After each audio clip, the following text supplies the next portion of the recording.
Okay. Hi, how are you?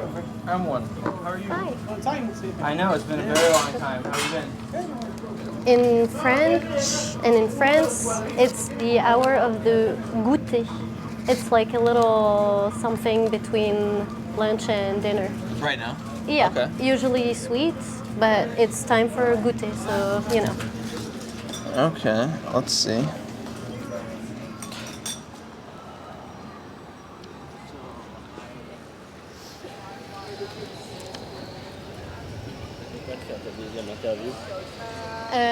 Je suis très contente, je suis très reconnaissante. J'ai un peu des palpitations, mais voilà, ça va.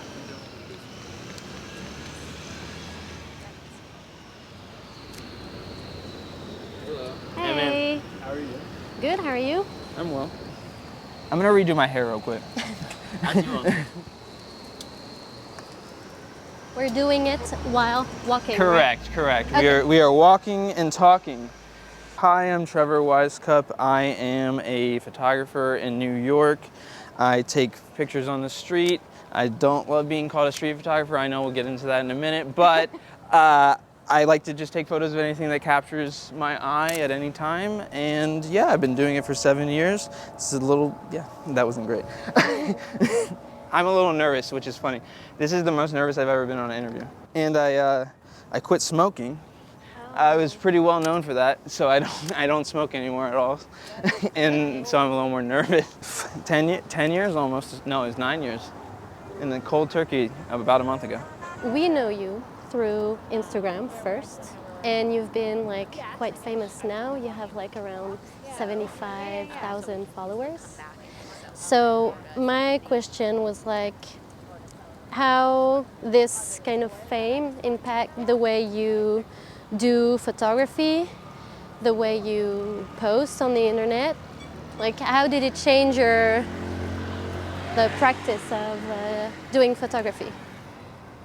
I think that it definitely changed some things a little bit. I've never been someone that's afraid to show something that's a little more risque or a little more edgy. I've never been afraid of that, you know, and if someone's not happy that I happen to take that photo or share that photo, I'm sorry, but you know, I can't make everybody happy. Life is life. It's not always going to be happy. Sometimes it's sad. But because of that rise in about a year, I do post a little bit differently. I hold back a little more, but that's because it's the internet. Yeah. I'm not like afraid of posting or anything. It's just that, you know, You're more. I just want to be a little more curated. I used to be a little more sporadic, and some might say that was immature. Some might say I was manic. I don't know, but I've definitely calmed down a little bit, and I don't feel like I have to share all the time. Like I feel like I want to present the best I can, Okay. instead of always just putting things out to put them out. Okay. I got very lucky, and I got to thank Paul. I'm going to thank him again when we actually talk about the walkie, but the walkie still is seen every day, and people follow me every day because of it, and I'm very grateful. And without that, I would not have nearly as many people enjoy my work and like my work, and I appreciate everybody for that. So that's how the engagement has kind of stayed. Up until, I don't know, early this year, I was posting consistently, like a lot, like every other day. Yeah. Multiple times a week, up until probably February or March. In 2022, my mom passed, and I didn't post for like 8 months. There's several times I've done this. This isn't the first time. But there's been some other factors, like I haven't been developing film, so I haven't really seen a lot of new stuff. Okay. I started a new job, so I'm doing a new part-time job, and that's taking time. Like, Oh my God. beautiful. Sorry. I have been feeling recently like I do want to see work. I really love not seeing work for a good amount of time because I love being disconnected. Okay. And then rediscovering it, it just feels so good. I don't know if you've ever taken a picture, but sometimes you take a picture and you're like, that's the one, I need to go see that now. And then you get disappointed. Yeah. Okay. So sometimes it's really nice just to sit on it, get a fresh eyes, because as soon as I do start developing, I'm going to be posting a lot, and it's going to be different. But yeah, there's a couple of factors. So you need to take a break in order to enjoy it more. Correct. Okay. Oh, it was you. The light was good. Okay. We met Daniel Arnold like 2 days ago, and we were talking about, like sometimes having a persona when you share your work.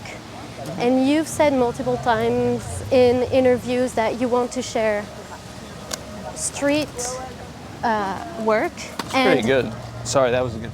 That being said, and like sometimes the hate you can get from like videos, interviews, and whatnot, don't you ever feel like you want to have a persona, an alter ego, where you can post your stuff and still no one knows that it's me? Is that what you mean? Like an alter ego? No, like you see, Daniel Arnold says that he's Arnold Daniel and Daniel Arnold, so people still would know it's you, but you have like a distance with. I see. Well, you know the story about that, right? You know why it's Arnold Daniel, right? Did he explain it? Remind me. Because he got banned. Oh no. He got banned on Instagram. Originally, it was Daniel Arnold, and then that one got banned because his photos were so raw. Then, like, no one had ever seen that. So Instagram banned him, and then he made a new account, and they never banned it because it wasn't bad, because he never did anything wrong. Yeah. Oh no, I didn't know actually.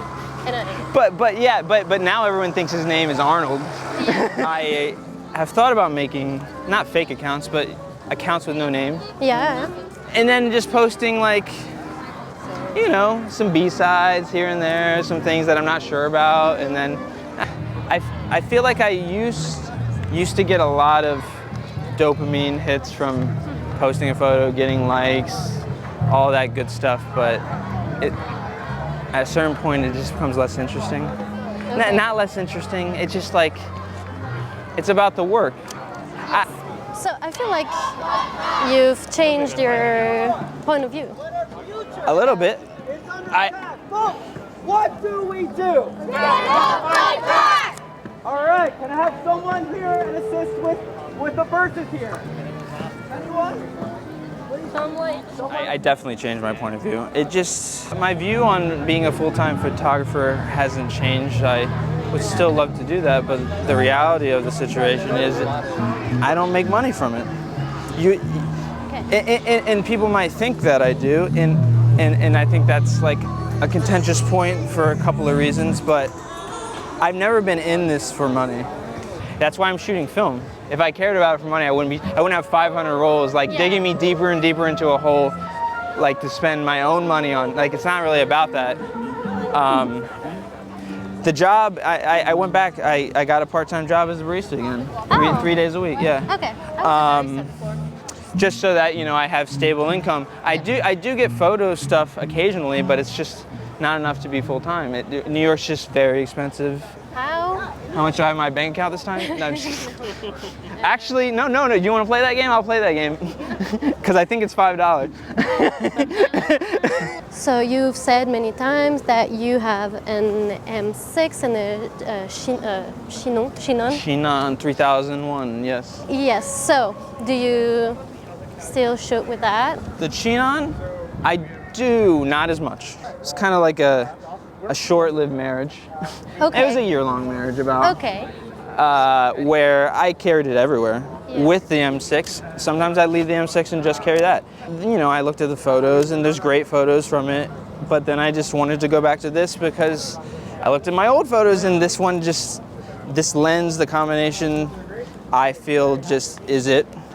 So I've let the Chinon take a back seat, and if I go to the grocery store or going 5 blocks away, I'll take it instead of the Leica. But I haven't been bringing it with me everywhere as I used to. Initially, I didn't want people to know what the camera was because I didn't want it to go up in price. But it wasn't really supposed to be about me gatekeeping the camera because it was good. It was just about the price of the camera. Just so everyone knows, Daniel Arnold's the reason that the Contax G2 is so expensive, and that's way worse than me. So.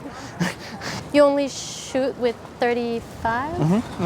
So would I shoot 28? Yeah, or even like change everything and go digital? Yeah, they just did the M11D I haven't got to use that or put my hands on it yet, but I shot the M10D and I love that thing. So yes, I would, and there's many times that I wish I had an M10D or any digital Leica. I don't have to be picky, just anyone that I can put this exact lens so it stays somewhat consistent, the look. It's like the one thing where it's really hard for me to sell gear. Like if I'm gonna buy something, I buy it to never sell it. Like if it's equipment, that's the goal. But unfortunately, sometimes you don't have money, you gotta sell stuff. But yeah, so yeah, I have like 3 film Leicas. I could easily get a digital, but I just don't want to get rid of those. That's my fault. That's me as a person. 2 have sentimental value, and then 1 was the one I bought. So like, damn, I actually bought a Leica. So yes, I'm very fortunate that I was given one. My dad's not even rich, which is crazy. He like spent all his hard-earned money on that shit, and then I got it. But people think that I may be from money, but it's not the case. It's like the one thing in the world that's a big boy or like a grown-up toy for me, and I enjoy it. So. A very famous picture as well. This one. Well, thank you. There's a couple of photos in there. Yeah, that's so great. Thank you. Of course. What happened here? That's a flaw. That's a printing flaw. I don't go through every single one of these zines. How, what? Damn, well, that's unfortunate. That's unfortunate. We don't deserve all that.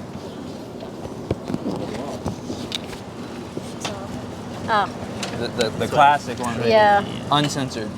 I know a good place to eat, or to have a conversation. They'll let us film there too. Like it's inside. Okay. They'll let us film because a bunch of us photographers used to meet up there and like hang out. And all right, I'm gonna go up. I'm gonna ring it. He's here. So he will. Do we come with you or not? Yeah. I'll fast the video. He's here. I know he's here. I can see him, I think. It's me. I'm sorry. I'm sorry. You gotta give me warning. I called you. No, you didn't. Yes, I did. I didn't answer the phone. It doesn't count. You gotta blow up my phone. I'm so sorry. I'm so sorry. I did call you though. I promise. No, you gotta get through to me, Okay. and I gotta get ready. Okay, I'm Like, so my sorry. life is just like I got you. I'm in a rush. I'm in a rush. I got you. You know what I'm saying? I I got love you. I got you. But I need got heads you. up. I got you. I would have told you if you called me that I've been out and I'm I got you. exhausted and like. Yeah. I just did 3 days with Josh. I Yeah. drank like a fish. Yeah. I'm destroyed. I I gotta got heal. you. I got you, buddy. I'm sorry. I apologize. I Yeah, apologize. No. I totally love you and I want to do stuff, but I need notice. Of course. Okay. I apologize, buddy. Cool. Sorry. I want you to feel something. Like if you don't feel something from a photo, then I don't think it was a successful picture. In general, if you have no feeling, and it's subjective, but I feel like successful pictures are the ones that people bring up and have a reaction to. Like there's a reason that they're successful. Yeah, and it has to do with feeling. If my photo doesn't have a feeling, and I personally don't feel anything, then I'm not gonna use it or I'm not gonna share it. I mean, 99% of these photos are bad. And I actually wrote something down the other day. It was like, what did I say? When you sent me the topics and you said why photography, I did write down a little bit of like my feelings, and it was basically, I'm not trying to read from the script, but photography is the art form that since I discovered the feeling and satisfaction of taking photos with a camera that wasn't on iPhone has made, because before I only took photos on iPhone as a kid, and I didn't know how to use any camera besides the phone. And it has made me personally appreciate the world, art, and everything that goes into it. And Jill Friedman has the best quote of all time from the original Everybody Street, which honestly, Everybody Street is the reason that any of this exists, in my opinion. Yeah. Cheryl Dunn is amazing. But yeah, she said in the original Everybody Street that the camera is the only thing that stops time. And a lot of people have said that after. I guarantee someone probably said it before, but it's always resonated with me from Everybody Street. Her saying that. That's how powerful a camera is. I don't like the typical answer, you know, oh, I take a photo, it's a self-portrait of me. Yeah, I get that, but like, I feel like successful pictures and successful like photographs are when you can tell like a certain person took that photograph, or like you can identify with an era. And fuck, I keep losing my train of thought. What was that question? Because I was talking to someone about this, because you know, sometimes it's really hard to know about yourself without talking to people like you care about. And I was talking to someone, a very close friend of mine named Adam, about just this interview in general, and he expressed his feelings towards my work that I hadn't thought about a lot. And when he said it, it seemed obvious. Like, it was obvious to me, and I think it was just subconscious to me the whole time. I never actually thought about it in the way that he did, but the way he interpreted my work, he had that feeling. And what he said was, it's so boring me pulling out a fucking phone. Actually, my phone died, so never mind. It was like, I look at your photos and I know you can feel how they feel. Like, I can tell that you understand them. You don't seem like you're ever trying to make fun of somebody. You don't seem like you're trying to make a spectacle out of anybody. It just seems like you see it, you understand them, you take it, and then you determine, you know, like, he doesn't think anything's distasteful or untasteful. Yeah, and I had never looked at it like that, like feeling what the other people feel. She definitely would not have wanted me to share that photo, unfortunately. My mom hated photos her whole life, but especially when the cancer was there, like, that was like a huge no-no, because she looked so vulnerable. She didn't look like herself.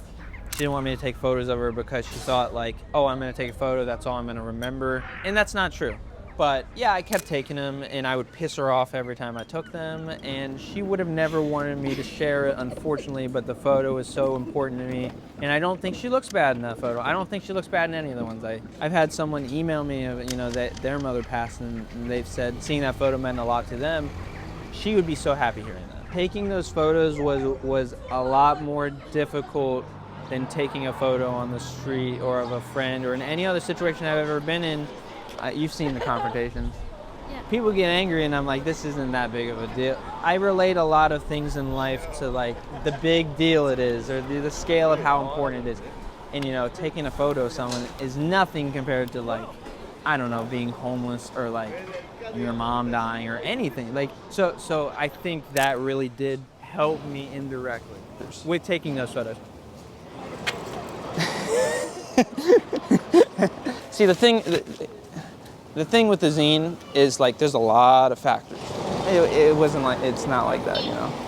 And there's so many things I can go into and explain the whole thing, but it just doesn't matter anymore. It's just important that I apologize.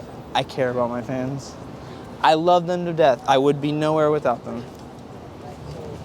And that's why I'm gonna rectify it. This is why I haven't talked about it for so long.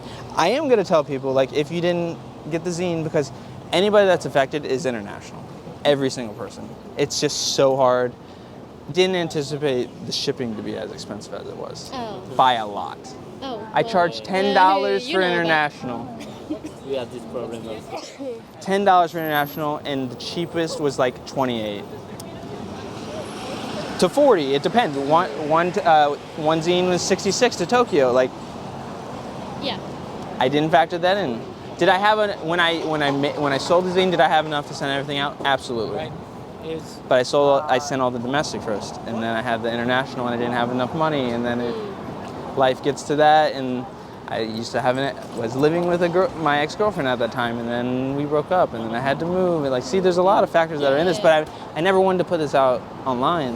Yeah.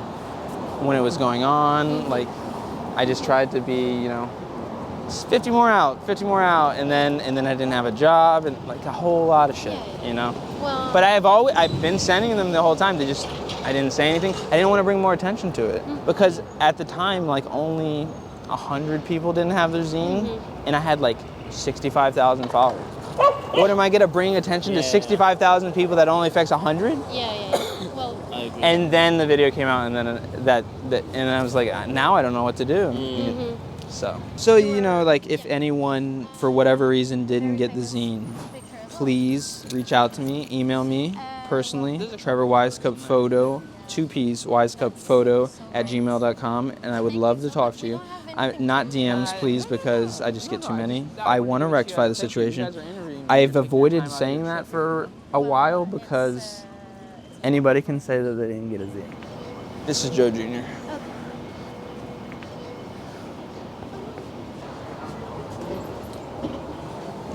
Any project that I'm doing personally, like what I was just speaking about with that I did with my mom, that wasn't never really a project. It just so happened that I got a couple photos after time, but those are the most important projects no matter what. And the faith one right now is the most important on a personal level. And the personal level is always going to outweigh the street or whatever other photography I'm taking.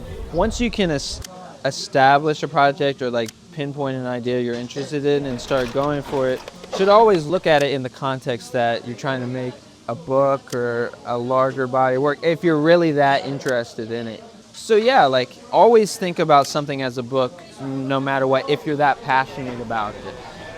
But you can never say definitively until it's finished, you know? So it's going to take me at least that for me to make an actual New York book, whatever it's going to be called. Madison Avenue, when I came up with that project, that's specific to just one avenue, so that's just a book or a project in itself. But like once you look at that zine, there's so many photos of like my personal favorite photos I've ever taken and some of what I think are my best that aren't even in that zine because I made a small zine before this one that had no issues, by the way. It's just so people know. I sold 150 of those and I didn't want to repeat any photos. So some of my best photos I've ever taken are in the first scene and not in the second. Someone who I was working with today said to me, they said, I had a guitar and a keyboard, like a piano, and I neglected the guitar, so I sold the guitar and I focused on keyboard. And he said, I'd rather be really good at one than mediocre at both.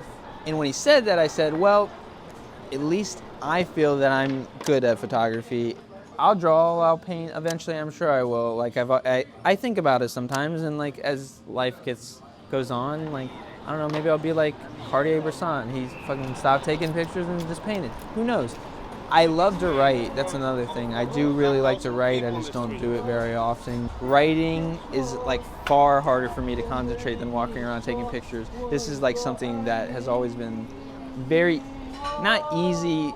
It is easy. I don't think this is hard. I don't think taking photos is that hard. I think it's really just all about that practice. Like if I haven't taken the amount of photos or taken the amount of risks to get that practice, to know how to get a certain photo that I am happy with and comfortable with and think is good, obviously you need some sort of skill, but I don't really think it's that difficult to take these type of photos. Does it make me happy? I can't say yes and I can't say no. It does make me happy, but because I haven't looked at work in a while, and because of certain things we might have talked about in this interview, you know, things aren't perfect. But yes, it does still make me happy. I haven't stopped taking photos. There are times that I do stop taking photos, like for weeks at a time. It just depends. I think we're all human, and a lot of things happen in life, and just photography just happens to be one thing that's intertwined in mine and so many others.